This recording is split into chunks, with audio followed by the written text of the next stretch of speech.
Arriving on the barren world of Androzani Minor, the Doctor and Perry find themselves embroiled in a long-running war, fought between the ruthless General Chelak and sinister Sarachek. At the heart of the conflict is a substance called Spectrox, both valuable and deadly. The Doctor and Perry end up being poisoned by the material, which is killing them slowly and painfully, and there's no cure. As the conflict heats up and the situation gets more desperate, with death just hours away, how far must the Doctor go in order to save his friend's life? Woohoo! That's really exciting. Welcome, friends and companions. Sci-Fi fans, meet on this channel for fun chats about our beloved books, movies, series, and franchises. We also talk about food, drinks, music, and sports. And especially we talk about Doctor Who. Who else? We are called Random because we will discuss everything that involves entertainment, including movies, series, books, and music.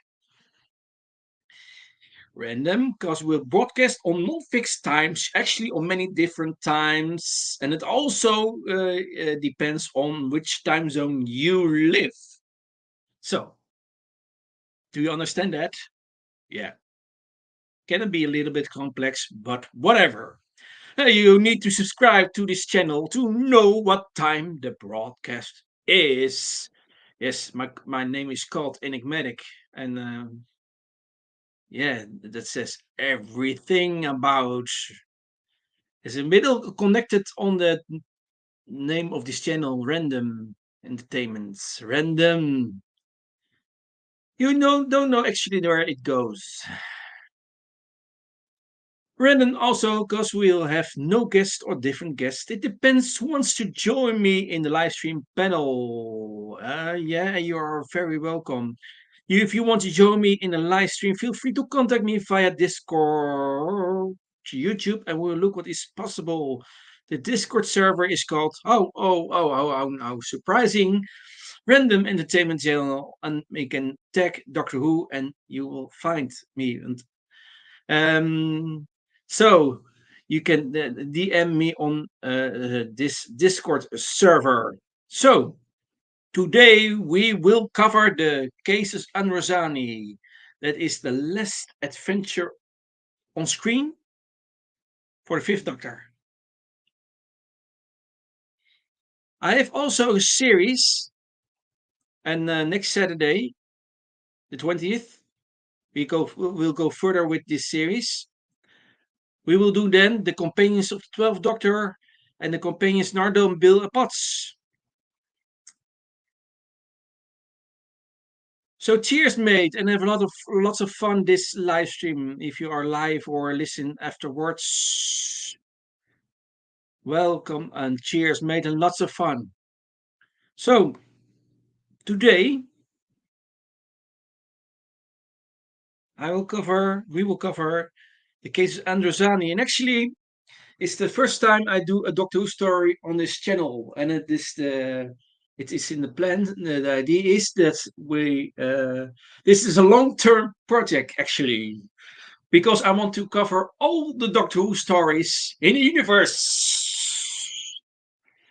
That is saying the on-screen adventures of the Doctor. Um, and the plan is also to do the Doctor Who spin-offs, Torchwood, the Sarah Jane adventures, a class, and actually also, yeah, the K9 TV series, the little animated one from Australia. We have lots of stuff to talk about. Um, be tuned on this channel because, yeah, actually, the Doctor Who universe is very, very large. And yeah, join the Doctor in his travels with the TARDIS and Yes, I'm very excited to do this series, the stories of the Doctor, and we do not do the stories in chronological order. By the way, if you do chronicle order in order of on screen when it's broadcast, and actually the whole universe Doctor Who is not chronological at all. That's why I like this show very much, because sometimes things are logical, some things are not logical. That's the chemistry of the show. There are some mysteries, there are some challenges, there are some adventures. So it's very diverse what the Doctor is traveling to, and what his companions will be. And now, by the way, we all are, in fact, we're all companions of the Doctor, and we all have our favorites. We all have our favorites, Doctor's favorite adventures. Um, yeah, the show actually, and now I don't know where I was talking, where I was going to, but that doesn't matter, because I have the joy of this to cover this story. So the whole universe is very challenging. So that was the introduction. And again, if you want to join me in a panel, you are free to contact me. Today I'm on my own. So is everyone in chat? I, we will start. I want to explain how I will do build up this broadcast. So first, I do some general info about this adventure. Um, Actually, this story is a four-parter, 4 episodes of about 25 minutes on screen. Um, so first I do general info, then I do the plot, part for part. Then I will mention some cast members. Then I will do some world building, and the last thing I want to just talk about is continuity in the whole context of the Doctor Who universe. So get ready, fasten your seatbelts, and we will go. So, the case of Androzani. So, the case of Androzani was the sixth and penultimate serial of season 21 of Doctor Who. It was the final regular appearance of Peter Davison as the Fifth Doctor, and introduced Colin Baker as the Sixth Doctor in the closing moments of Part 4. It was also Graham Harper's first credited Doctor Who directorial job. Widely praised by fans, Case was voted the single best televised Doctor Who story in a 2009 poll conducted by Doctor Who magazine, and has also been consistently voted as the best Fifth Doctor story in polls from 1998, 2014, and 2023. So, very popular by fans in general. By the way, it's also one of the things that is very.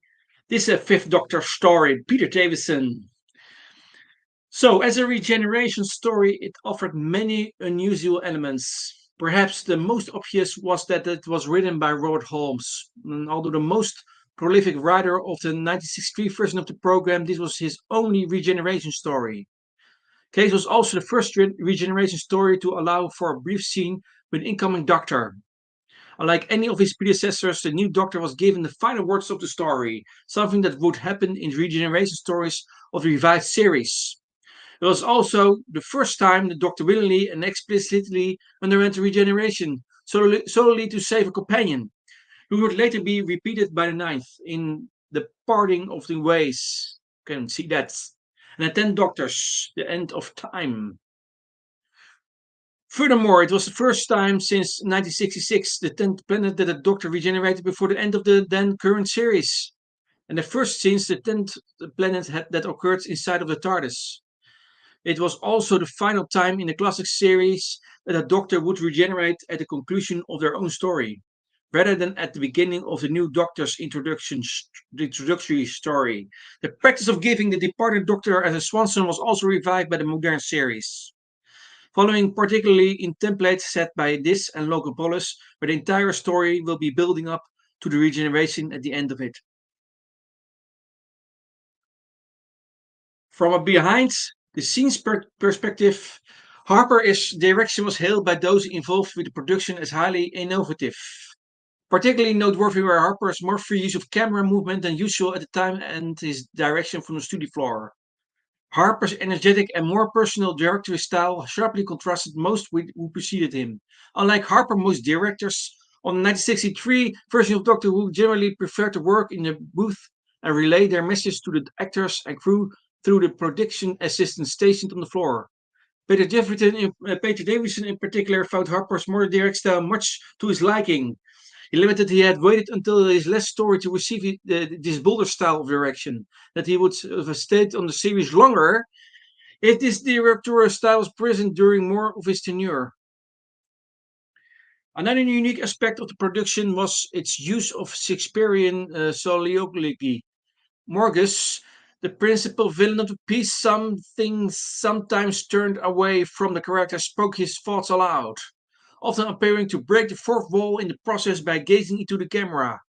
Though apparently the result of a mistaken impression about the script by actor John Normington, Harper kept his sides in, feeling they effectively ramped up the dramatic tension. So, now that was the general info, and now let's come. Spoiler alert! Spoiler alert! If you haven't seen the adventure Case of Androzani yet, please, I highly recommend you, I beg you to watch this adventure of 4 episodes and then tune back in or pause for a moment and play further when you are ready. So, again, spoiler alert! And a little bit of water. Well, so, if you had the time, so if you hear this, then you have probably you have watched, and I most of all you have watched the adventure Case of Androzani. So, plot.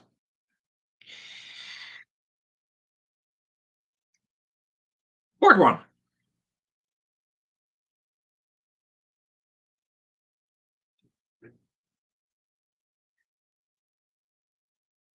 The TARDIS lands on Androzani Minor, one of the twin planets in the Sirius star system.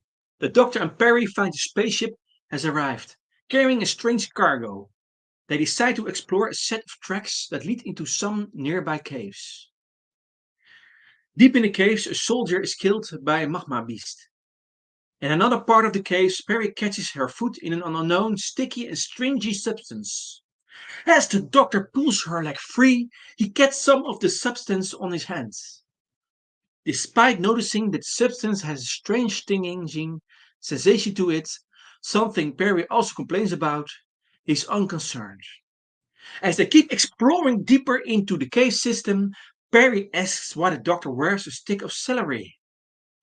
He explains that it is a safety precaution. He's allergic to certain gases in the precious range of the spectrum. In their presence, celery turns purple. They discover a hoard of weapons and hear several footsteps.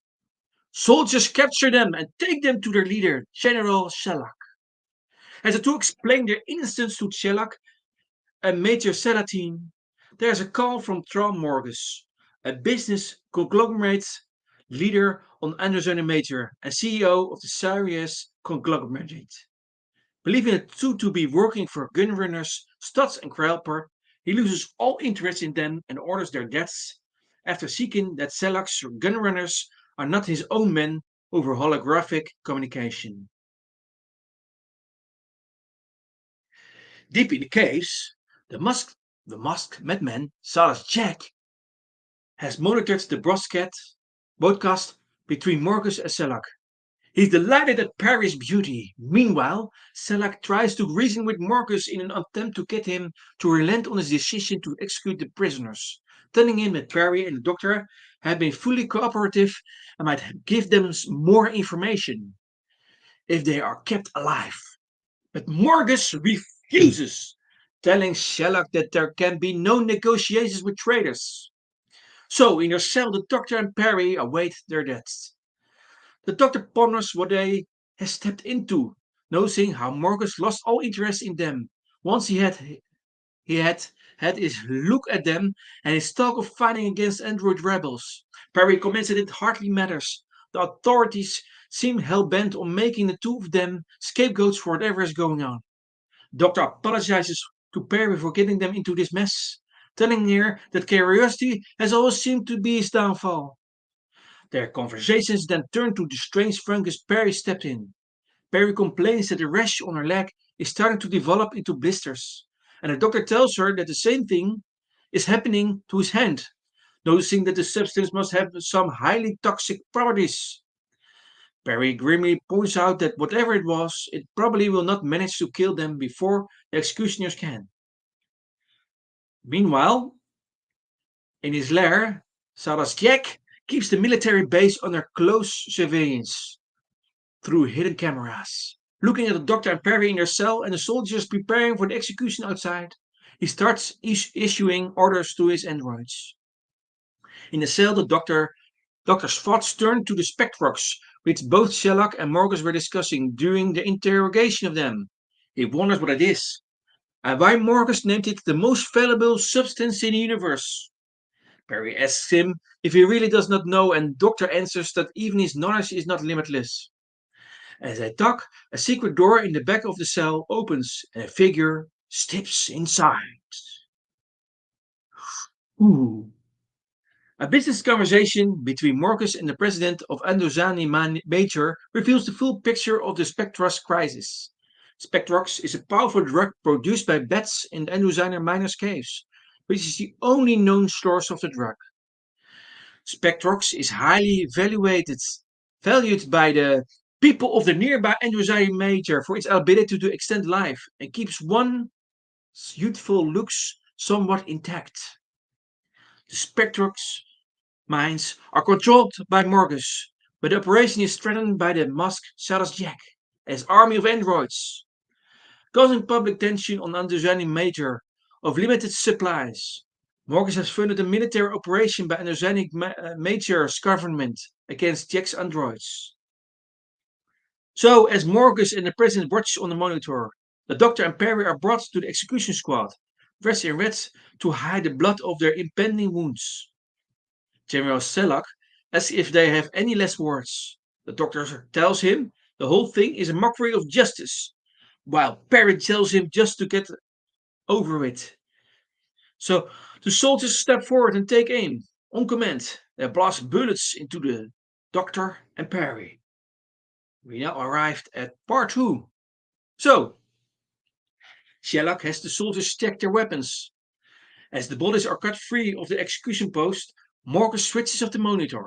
The president tells him that the people are not going to want to wait for the Spectrox, especially considering most of them are unemployed. Morgan tells him that anyone without a valid work permit should be sent to eastern labor camps to reduce crime. The president points out to Morgus he has been closing plants in the west, which is why so many people are unemployed, and opening them again in the east. Meaning, if he accepts that suggestion, the same people will be working for Morgus again, this time without pay. Morgus innocently claims that he had never thought of that, when the president sternly replies, "No, of course you hadn't," and leaves.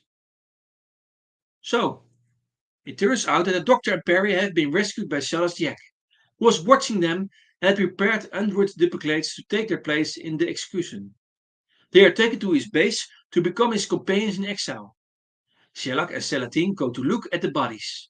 When they turn out to be androids, Shellac realizes his career is at risk. He decides to not let anyone know about it.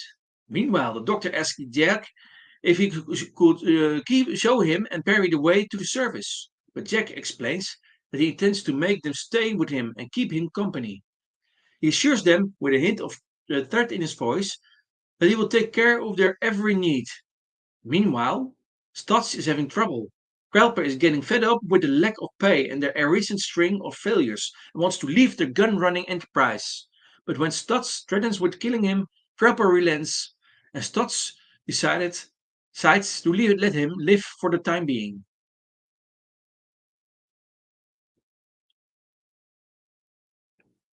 At Jack's base, the doctor and Perry complain of rashes and cramps where they touch the sticky substance in the case. Jack returns and Perry asks him why he wants to keep them prisoners here. Jack answers that he is attracted to her beauty, that he likes the idea of having the doctor as an intellectual sparring partner. He then tells the doctor that he sees him as the most expendable person in this arrangement and he therefore expects him to be obedient towards him, warning him if he does not submit, then he will kill him. Perry, on the other hand, he intends to keep alive forever.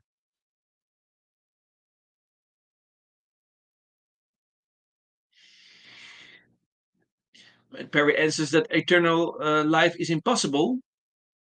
Jack explains that refined spectros can extend someone's life forever if need be, and he now owns it all of it.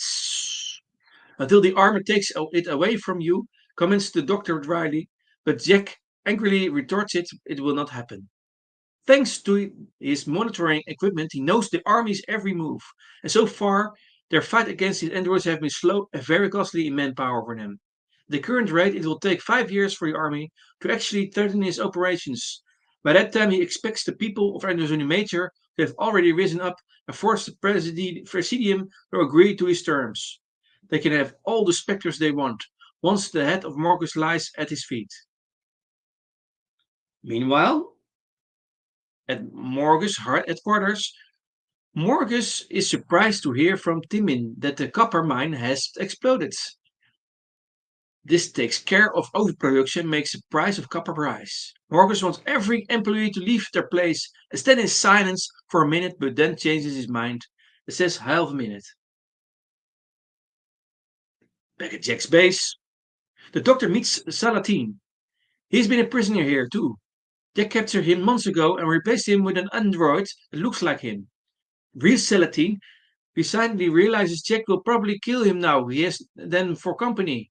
When the doctor suddenly gets another cramp and Perry remarks that she is having more as well, Salatine asks them if they touch a spectral nest. Unsure, they describe the sticky substance. Salatine realizes that he did, to which he breaks into a bitter laugh. He tells them that they are in the early stages of spectrotoxemia, very serious form of poisoning contracted from exposure to unrefined spectrox. He explains that cramps is the second stage, a rash being the first, and next their thoracic spinal nerves will slowly paralyze until they reach terminal dead points, giving them only a matter of hours left to live. He also confirms there is an antitoxin, which was discovered by Professor Jackie, the milk of the queen bat. However, due to the mining activity, all the bats have fled to deeper levels of the caves, where there is no oxygen, making it next to impossible to acquire the milk. Worse still, Celatine tells them there is a carnivorous creature down there, which has brutally killed and devoured several of Selak's soldiers. He remarks that it probably lives in the deeper levels and comes to the surface to hunt, and that all anyone has ever found of it are its table leavings. So, Stotts contacts Jack and tells him his ship is in good shape and it wasn't his fault that the N-brutes didn't show up. Before Jack leaves to meet with Stotts and the gunrunners, Perry asks why he wears a mask. Jack flies into a rage. Shaken with anger, he explains that he was once Marcus' business partner in Inspector's business. One day he was working on Androzani Minor. and burst erupted, but Morgus had betrayed him by giving him faulty detection instruments, so he had no warning of the burst. Though Morgus left him to die, Jack managed to survive, but was horribly scalded and disfigured. Ever since, he has tried to exact revenge on Morgus. Done with his explanation, he leaves them under the watch of his androids as he ventures out to meet up with Stats. In lower levels of the caves, Jack meets up with Stats and the gun runners and announces that he will only hand over half of the promised spectrums, as they have failed to deliver the shipment. This greatly angers Stats, who demands all of the payment he was promised. But Jack refuses, telling him that it is their own fault they lost the weapon shipment. Fuming, Stats threatens to stop doing business with Jack for good, but Jack says he fully knows the value of Spectrox and can very easily find himself another weapon supplier. So, in Jack's IQ, the Doctor manages to get close to and reprogram the androids guarding the entrance to the lair. Him, Perry, and Celatine then use this opportunity to make their escape. Meanwhile, Stotts pretends to relent Jack's offer, but as Jack leaves to get the Spectrox, he points out to his fellow gun runners that they can just follow Jack back to his base, walk past his androids, kill him, and steal his Spectrox. The Doctor, Perry, and Celatine head into the lower levels of the caves to find the Queen Bot. Unfortunately, they encounter one of Jack's android guards, who opens fire at them. One shot grazes the Doctor on the temple, which knocks him unconscious. Celatine, using Perry as a human shield, fires back at the android and destroys it. He then forcibly drags her away from the Doctor despite her protests. The Doctor regains consciousness and discovers Perry had vanished. He goes to find her. Jack returns to his base, but flies into a rage when he discovers that Perry has gone. The Doctor takes cover behind a rock as Tots and the gunrunner enter. The magma beast, the creature Celatine described, then appears and kills one of the gunrunners. The other gunrunners open fire on the beast. It ignores the bullets and approaches the rock, where the Doctor is crouching. We have now done the half of this adventure, the case of Androzani. We now are arrived at part 3.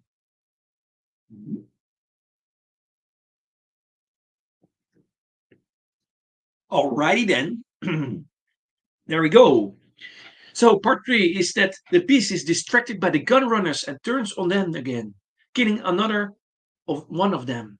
The Doctor escapes as the gun runners retreat. Meanwhile, Perry is taken by Celatine to General Chelak. They both explain to him what has happened, making Chelak realize that the Celatine, who has been at his side for months, was an android, explaining how Jack was able to outwit the army so easily. Stats and the gun runners encounter Jack, who again offers half of the agreed amount of Spectrox, and this time they agree. The Doctor arrives back at Jack's base. He asks where Perry is, but the Doctor tells him that he doesn't know.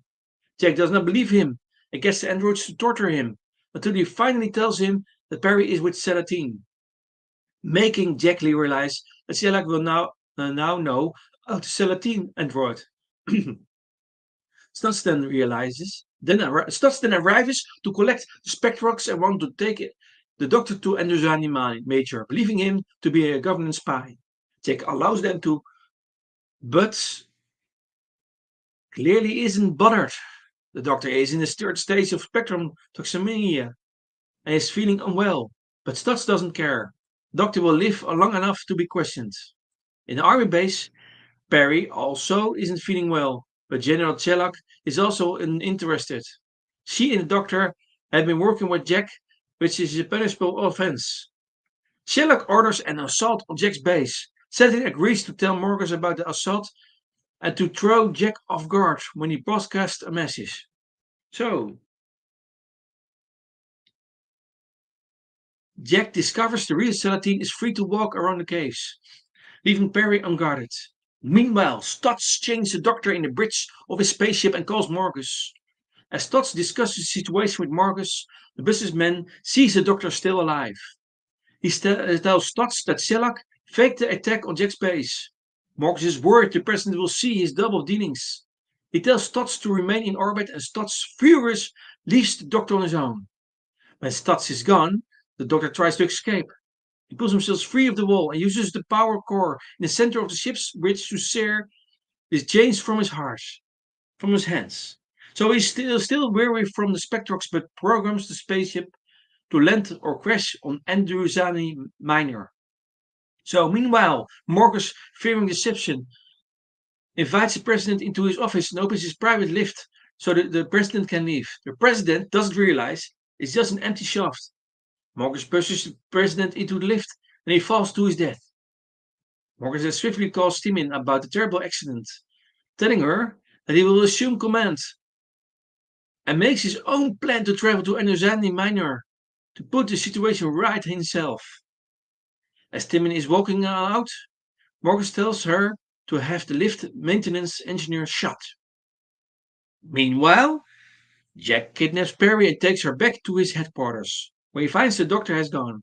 He's now insane and needs Perry's beauty to forget the trouble that Morgus had put him in. Perry tells him the army will attack soon, but Jack already knows that. He has changed the recognition code for the belt buckle. General Zelak and his men are in for a shock. Whew. The doctor is in the center of the ship's bridge.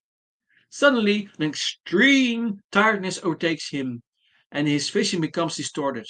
However, he manages to shake it off and return to clarity as he hears shouting at the door. It is Stolz, who has been alerted by the loud, rumbling noise from the landing procedure. He demands the doctor unlocks the door, but the doctor refuses. Stotz shouts for something to cut the door open with, and tries to coax the doctor into opening the door willingly. But the doctor rebuffs him, warning him that they'll be touching down shortly, or more likely crashing due to the fact that he is a bit out of practice with manual landings, and advises Stotz to find something firm to hang onto. Stotz's men proceed to cut a hole in the door with a blowtorch, but the edges of the cutout is too hot for Stotz to reach the door control, so instead he points his weapon at the doctor and threatens him to shoot him. The doctor notices that it's hardly a persuasive argument, since he will die soon anyway, unless he can cure his toxemia. Stotz gives him to the count of 3 to surrender, but the doctor is unmoved by this, and he tells Stotz that he owes it to Perry to find the antidote, as he got her into danger in the first place. So you see, shouts the doctor defiantly as Stotz finishes his countdown. I'm not gonna let you stop me now! So, end part of 3. Now we go to the last part of the story, part 4. So, the ship's rocket pods fire at last moments, throwing Stotz's aim off and allowing the doctor to finally land the ship on the surface of Androzani Minor. Still experiencing the effects of the spectral poisoning, the doctor escapes from the spaceship. Krelper and another gunrunner chase after him. Meanwhile, General Selak plans the real assault on Jack's base, making him believe an attack lies elsewhere. As the assault force, guided by Salatine, heads towards the base, they come to a halt as they run into an android. Salatine assures them that there is nothing to fear, as the belt buckles will protect them. But as he moves towards the android to prove he's immediately gunned down. Panic erupts in the ranks as soldiers realize that the signal is not working, and they frantically return fire. They eventually manage to disable all of Jack's androids, but at a very high cost of lives. Meanwhile, Krelpa and his cohort are still chasing the doctor. He approaches a cliff and falls from it. Rendered helpless for a moment, he is unable to get up as Krelpa and the other gunrunner approach him. But just as they are about to kill him, a mudburst begins and they decide to leave the doctor be and retreat to safety of the ship.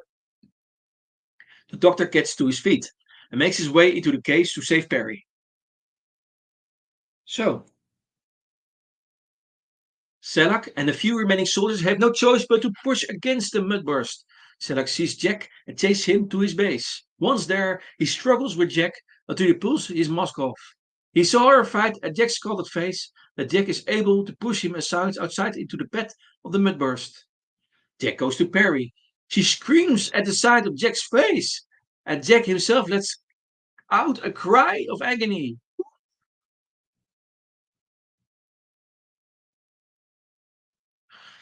Morgus arrives on the planet. He finds Timmin has betrayed him and taken his dirty dealings to the government, which means he is now deposed from power and isolated from his wealth. Morgus declares that he is not beaten yet and quickly works out to deal with Stotts. Krelper and his friend, however, have decided to cut their losses and want no part in it. Stotts pretends to accept it is only to shoot and kill them as soon as their guard is down. Morgus and Stotts continue on ahead, plotting to secure Jack's private stash of Spectrox, so they may disappear quietly to another planet.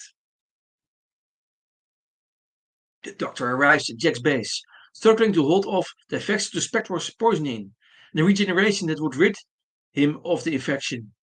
When the Doctor explains that he cannot hold his breath much longer than a human and therefore has a better chance to survive in the lower parts of the caves, Jack provides him with an oxygen tank and directions so he can find the queen bath and milk it. The Doctor then departs to get the milk. While wandering through the caves, he comes across the magma beast lying dead. He briefly squats down to inspect the creature and remarks, "It's not your lucky day either," and carries on. Marcus and Stotts make their way to Jack's base, lured by extractor fans that Jack is using to keep the base temperature cool for Perry. Marcus orders Jack to give him the Spectrox. Jack sees Marcus and, consumed by rage, forgets all about Perry and everything else. He pulls off his mask, showing Marcus his scalded face. As Marcus looks at Jack in shock, Jack throttles him. Stotts opens fire on Jack, but the Sedatine android returns and kills him. With his last ounce of life, Jack pushes Marcus' head into his extractor fans. Marcus dies in seconds, and the extractor fans short circuit and burst into flames. Jack dies in the arms of the Sedatine android, giving it his last orders to hold him. The Doctor arrives just after the battle and escapes, but the Sedatine android stays where it is as the fire destroys Jack's base. The Doctor takes the unconscious Perry back to the surface and the TARDIS, but a mud burst is on its way. While he unlocks the TARDIS, the Doctor spills some of the bat's milk in the sand. He manages to open the door, get himself and Perry inside the TARDIS, dematerialize as the planet's surface explodes in boiling mud. Inside the TARDIS, the Doctor feeds Perry all the remaining bat's milk, then collapses on the floor of the TARDIS, now so close to death that he's starting to doubt that regeneration is possible, saying aloud, "Is this death?" Perry recovers to find the Doctor lying in pain on the floor. The Doctor quickly explains he cured her with the bat's milk, but he had only had enough for her. He tells Perry that there is nothing she can do, that he will be going soon, and it's time to say goodbye. Perry encourages him not to give up and pleads that he can't leave her now. He then says that he might regenerate, but he doesn't know for certain that he will be able to, because the process feels different this time. A bright glow surrounds the Doctor as his image distorts. He begins hallucinating his previous companions urging him to live, telling him the universe still needs him. He is particularly affected by the vision of someone who died, and his final word is, "Edric?" A vision of the Dreamer's Master appears, laughing at the Doctor and telling him to die. The visions of his companions begin to swirl, all their voices overlapping together and drowning out the taunts of his foe. The glow grows brighter and covers the Doctor. As the vision subsided all at once, it fades to reveal the Doctor's new incarnation.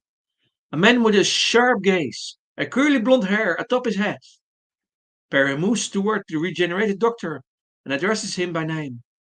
The Doctor, now sitting up and fully alert, challenges his now detoxified assistant with the words, "You were expecting someone else?" Speechless, she trips up. I. He ironically scolds her. "That's three eyes in one breath. Make you sound a rather 'Tis the good young lady. Perry asks what's happened. Evidently the pair-clickers change, my dear. And it seems not a moment too soon. Staring forward with a proud grin and a glint in his eye. So, that was the plot. Perfect. So, as I said earlier, I will now mention some cast members, not all of them, but the most main characters in this story. First of all, the Doctor, played by Peter Davison. Barry Brown, played by Nicola Bryant. Silas Jack, played by Christopher Gable. Morgus, played by John Normanton. Salatine, played by Robert Glenister. Stutz, played by Maurice Roevis.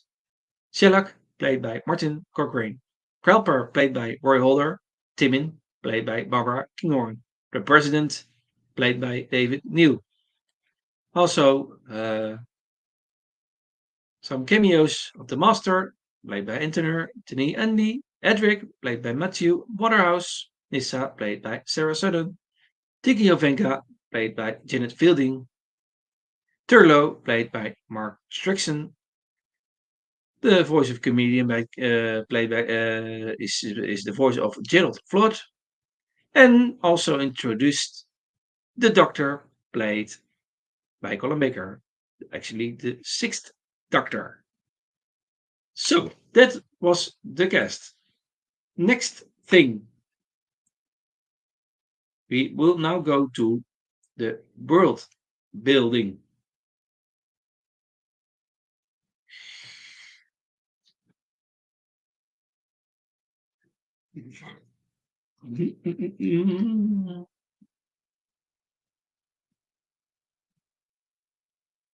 So, first, planets. The planets Androzani Major and Androzani Minor are twin planets. Um, Androzani Major and Androzani Minor are located in the star system of Sirius.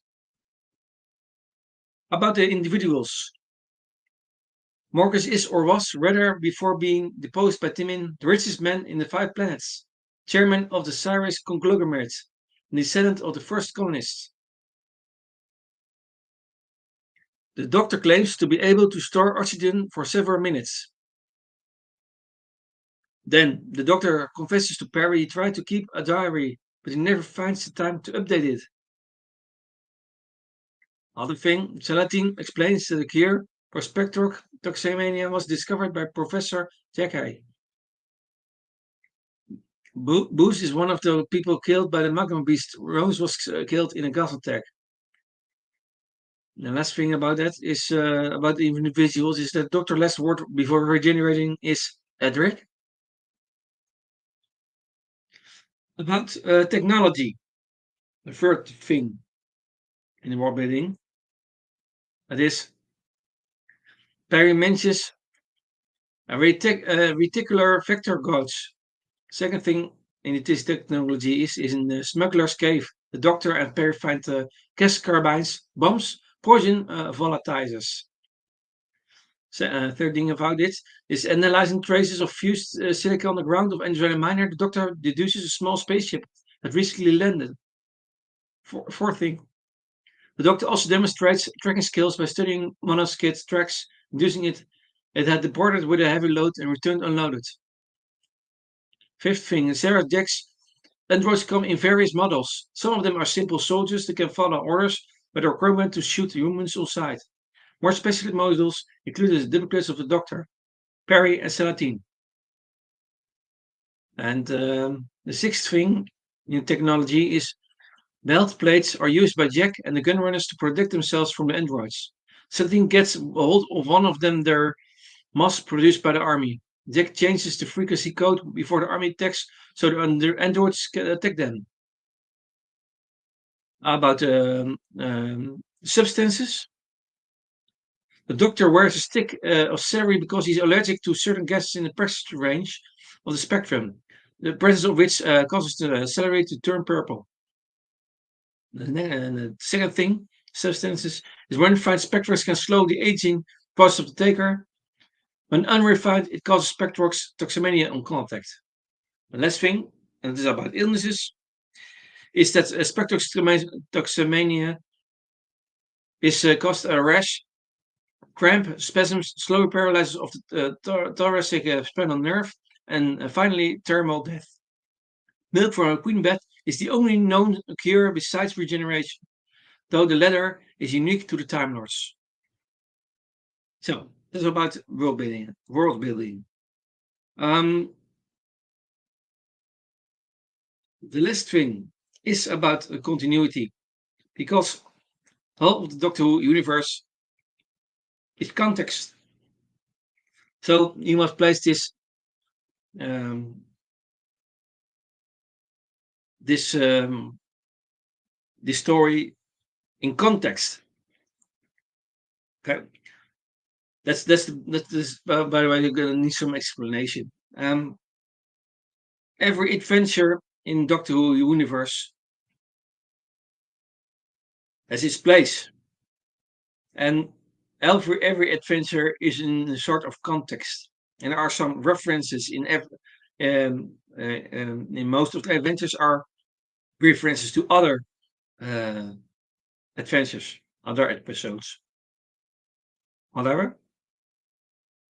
But it's good to when we have watched an adventure of Doctor Who to um, to discover the references and also see the continuity in all and everything. And again, Doctor Who is not always logical. That's the charm of the show, chemistry of the show. That's why I like the show, because there are logic things and unlogic things, and everyone can choose his or her canon or whatever. You can choose your canon. You can actually every adventure is free for interpretation. So again, and another thing is every fan sees another things in every episode, in every adventure. So um, there are always things that you are aware of. You know, the fan noticed some things in this adventure and other things in adventure. So it's what's very interesting is the whole thing, the elbow thing. But that is also um, the continuity. Um, but I picked some continuity from this adventure. So first thing, speaking about the mud in the Androzanian landscape, Perry says it's changed from lava. There's a reference to Planet of Fire. Perry and the newly regenerated Sixth Doctor quickly become immersed in another adventure. We see that in the Twin Dilemma.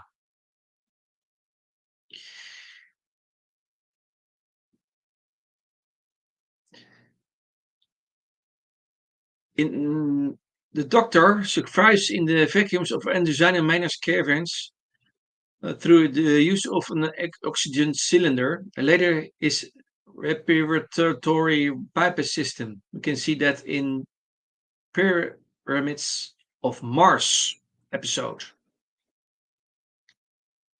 This respiratory bypass system. So the fourth thing is, following this story, the Sixth Doctor goes through a brief period where he subconsciously blames Perry for his previous self's death. He tries to distance himself from her while telling himself that he is working towards a greater good, until he finally realizes this.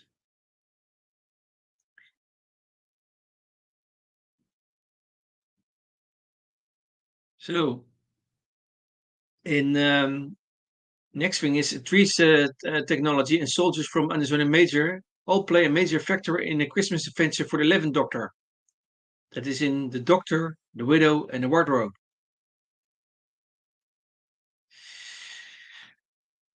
So there's also a link between this story and the 11th Doctor story, the Christmas special. So the trees technology and soldiers from Zani Major all play a major factor in a Christmas adventure for the 11th Doctor.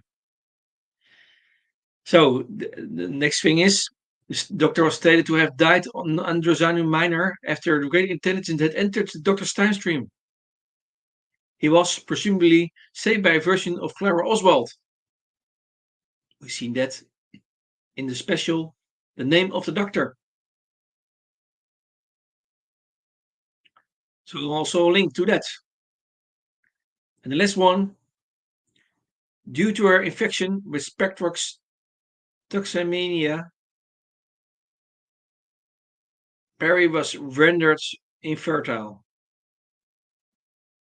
They said that is in audio The Widow's Assassin. So, that was the whole adventure.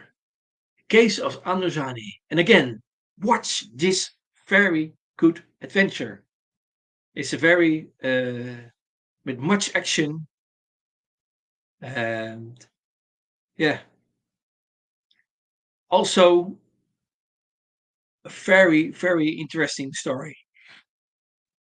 Another side of this fifth doctor in this story. But again, also less on screen era of the fifth doctor. And of course, we will see him in the future in actually on charity specials, but that is for later. So this was it. And now I do some again some announcements again because I want to repeat it again. We are random because we'll discuss everything that involves entertainment, including movies and series, books and music. But I'm stuck with Doctor Who, and I think actually it's a former name of this channel was does the Doctor Who channel and another thing. But yeah, it's toekomst future music. I will call it. This is called a term of future music because in the future we will also do other things. But that is for later. Yeah. And at this moment, Doctor Who is most discussed, most most discussed thing on this channel. But of course, open for other ideas. So it is also random because it depends on what you or as fans want to discuss. If you want to discuss more about your favorite music, we can with some with some if you can contact me when we can see what is possible. So in random is also it depends also on what you want to discuss on this channel. What you have to what you want to have discussed on this channel. But my idea is now to do mostly Doctor Who. Uh, but I am a very music lover. I like very much music. I'm collecting music. I read some books, especially sci-fi fantasy books. I'm now reading the Lord of the Rings for a second time. Very interesting. And also, Yeah, the things like food is also very interesting to watch. So there are so many things I want to discuss, and again and again and again. Um, with much conversation, there are things possible with much. You can contact me on that. And we look what is possible. Eh? So random, because we will broadcast on non-fixed times, actually on many different times. You need to subscribe to this channel to know what the time the broadcast is. And again, um, Doctor Who stories, not in chronological order. So you will be surprised when the next Doctor Who story will be, and what story it will be, and which Doctor uh, is in that adventure. So stay tuned and stay subscribed and like this. Yeah, random also because we have no guests or different guests.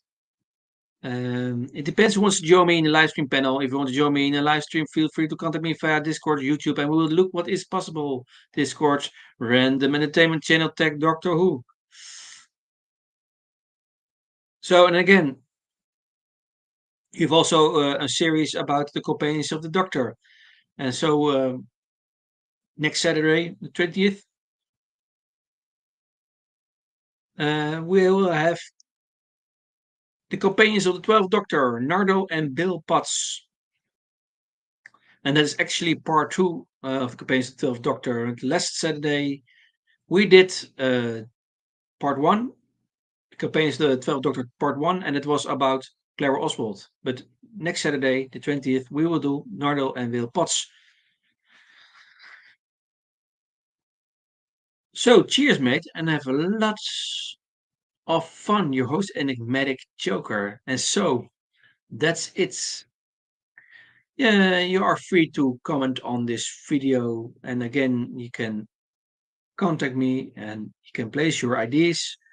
So I'm looking forward to see it, and I hope you enjoyed this live stream. And if you enjoyed this live stream, yeah, you can also contact me.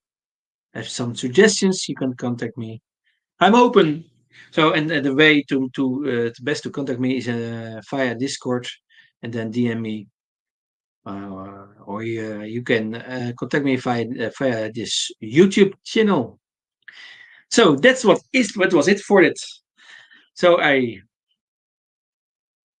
see you all next time. Oh, bye bye.